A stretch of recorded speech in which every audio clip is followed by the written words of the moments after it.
सभी शिक्षक साथियों का टीचर सॉल्यूशन पर स्वागत है। साथियों नमस्कार।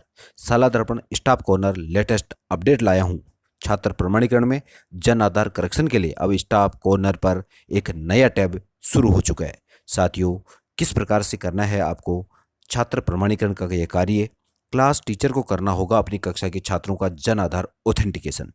साथियों, साला दर्पण पर छात्र प्रमाणीकरण के लिए जो टैब आया वह टैब स्टाफ लॉगिन के माध्यम से व्यक्तिगत कक्षा अध्यापक की निक आईडी के माध्यम से लॉगिन करना होगा और अपनी कक्षा के सभी छात्रों का जन आधार ऑथेंटिकेशन की प्रक्रिया को पूर्ण करना होगा। साथियों, देखिए संपूर्ण प्रक्रिया लाइव कि किस प्रकार से इस नए टैब के माध्यम से हमें छात्र प्रमाणीकरण, Jan Aadhaar, Aadhaar authentication, bank account, mobile number, इनकी एंट्री किस प्रकार से हमें दर्ज करनी होगी। देखने के लिए बने रहिए इस वीडियो पर। वीडियो को अंत तक देखना और वीडियो को पूरा देखने के बाद में अगर किसी प्रकार की समस्या हो तो मुझे कमेंट करके अवश्य अवगत कराएं। साथियों, अगर आप चैनल पर नए हैं तो चैनल को लाइक, शेयर और सब्सक्राइब अवश्य करें। बेल आइकन प्रेस करें जिससे कि आने वाली वीडियो के नवीनतम नोटिफिकेशन आपको समय पर प्राप्त होते रहें।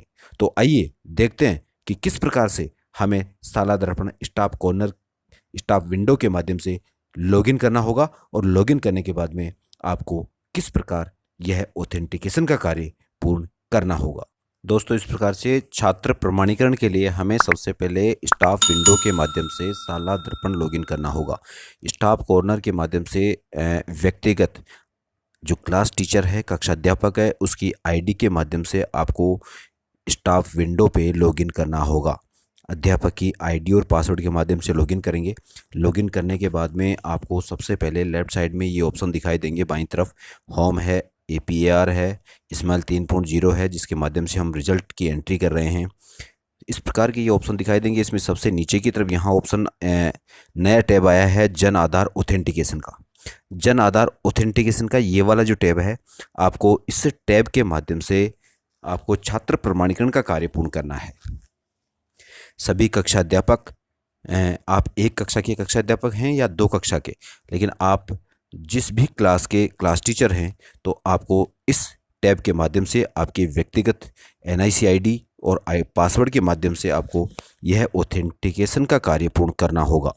साथियों, हम सबसे पहले यहाँ जन आधार ऑथेंटिकेशन के लिए यह क्लिक करते हैं। क्लिक करने के बाद में आपके सामने ये इंटरफेस ओपन होगा। इसमें सिंगल जन Aadhaar and Aadhaar authentication program है। साथियों, इसमें यहाँ नोट दिया हुआ है, नेम, जेंडर, DOB और not allowed to update here. These details can only be update from प्रपत्र 5 और प्रपत्र 9 फॉर्म।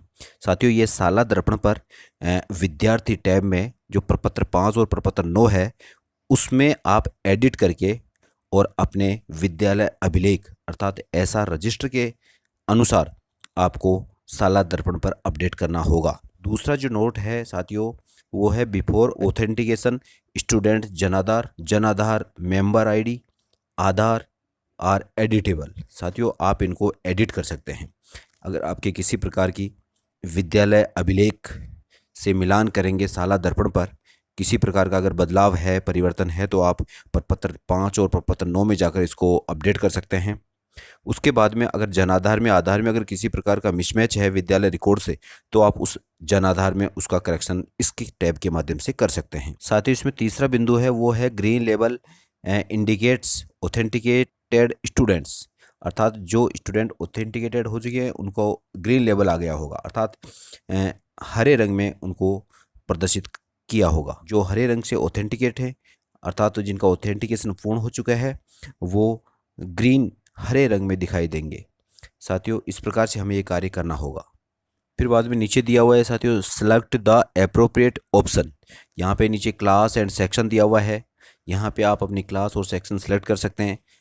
ऑलरेडी सिलेक्टेड है all classes and section as per teachers class in charge. आप कौन सी क्लास के इंचार्ज हैं, आप जिस क्लास के इंचार्ज हैं वो ऑल क्लासेज एंड सेक्शन ये सेलेक्ट किया हुआ है। उसके बाद में आप आगे जो ऑप्शन दिया हुआ है गेट क्लास वाइज डाटा, आप सबसे पहले इस पर क्लिक करेंगे तो आपके जो भी आप जिस कक्षा के कक्षा अध्यापक हैं वो डाटा आपको यहाँ प्रदर्शित होने लगेगा। तो यहाँ गेट क्लास वाइज डाटा पे क्लिक करेंगे।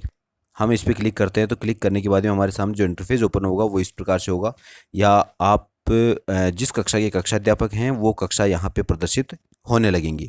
यहाँ पर सीरियल नंबर 1 और 2 दिया हुआ है।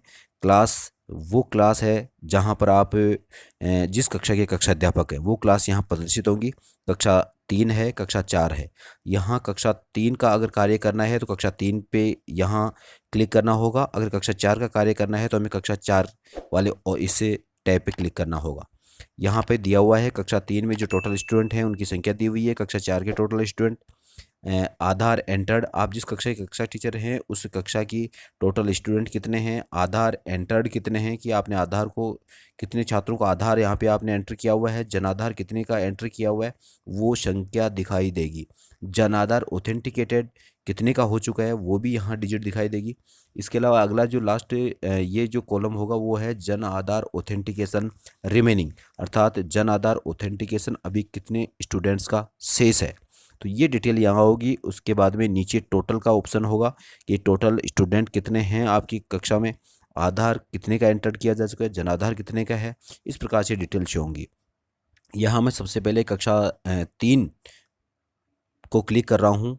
कक्षा 3 पे क्लिक करने के बाद में मेरे यहाँ नीचे की तरफ कक्षा 3 से संबंधित सभी डाटा यहाँ प्रदर्शित होने लगेंगे। साथियों आपको स्टेप बाय स्टेप इसी प्रकार से आगे चलना है। यहाँ दिया हुआ है डाटा ऑफ स्टूडेंट्स।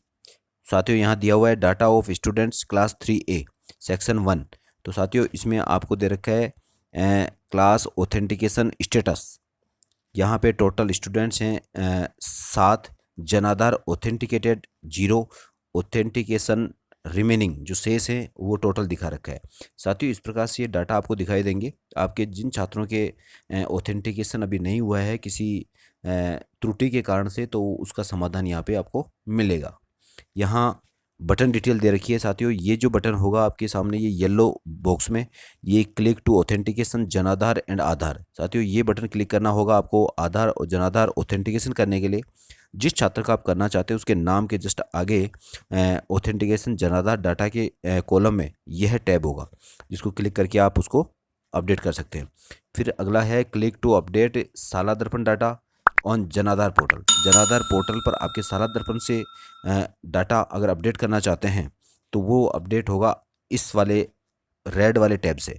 ये रेड वाला बॉक्स है उसमें लिखा हुआ है अपडेट डाटा ऑन जनाधार। आप जनाधार में साला दर्पण में जो डाटा है उस डाटा को आप चेक कर सकते हैं। अगर सेम है तो कोई दिक्कत नहीं है। अगर आपके जनाधार में कोई गलती है जो साला दर्पण से भिन्न है तो आप साला दर्पण के डाटा को देख करके आप जनाधार के अपडेट्स पूरे कर सकते हैं।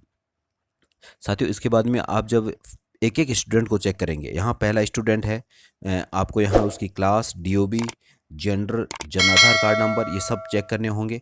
अगर इनमें किसी प्रकार की किसी छात्र की गलती है, जनाधार मेंबर आईडी है, मेंबर आईडी और जनाधार आईडी ये आपको जनाधार कार्ड में उपलब्ध होगी। इसके अलावा आधार कार्ड नंबर हैं वो आपके यहाँ आपको एंटर करने होंगे छात्र के। स्टूडेंट बैंक इन्फो प्रेजेंट ये है वो अभी यहाँ शो नहीं हो रही है क्योंकि आपने जनाधार ऑथेंटिकेशन नहीं हुआ, उसके होने के बाद भी उसको वेरीफाई करना होगा।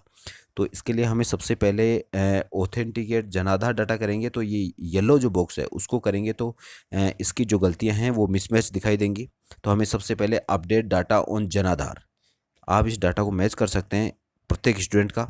उसके बाद में अगर जनाधार और विद्यालय रिकॉर्ड में भिन्नता है तो आप रेड वाले बॉक्स, साथियों ध्यान दें रेड वाले बॉक्स अपडेट डाटा ऑन जनाधार, क्योंकि जनाधार में हमें करेक्शन करना है तो आपको सबसे पहले इसको क्लिक करना होगा। साथियों मैं इस फर्स्ट स्टूडेंट का आपको उदाहरण के रूप में बताने जा रहा हूँ कि यहाँ पे ये जो एक्शन बटन है अपडेट डाटा ऑन जनाधार, साथियों मैं इसके नाम की DOB में या किसी जेंडर में अगर किसी प्रकार का मिसमैच है तो मैं इस रेड बॉक्स वाले इस टैब को मैं क्लिक करूँगा।